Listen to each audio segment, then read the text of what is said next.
গর্ভকালীন সময়ে মায়ের শরীরে কিছু গুরুত্বপূর্ণ উপাদানের ঘাটতি দেখা দিতে পারে, যেমন iron, folic acid, vitamin B 12 ইত্যাদি।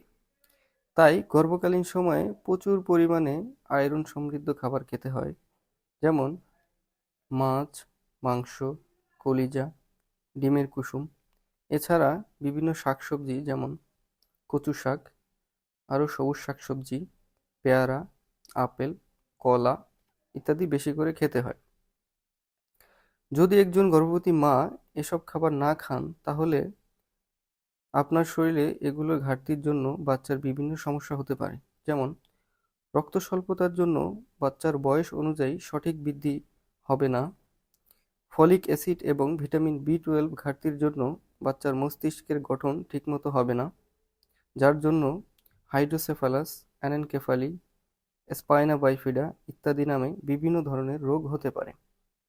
তাই গর্ভধারণের আগে বাবা এবং মা দুজনকেই অনেক বেশি সচেতন হতে হয়, কারণ একটু অসাবধানতার কারণেই গর্ভের বাচ্চা মারাত্মক ঝুঁকির মধ্যে পড়ে যেতে পারে। তাই আমাদের গর্ভকালীন সময়ে এই বিষয়গুলো খুব ভালো করে জানা উচিত এবং একে অপরকে জানানো উচিত।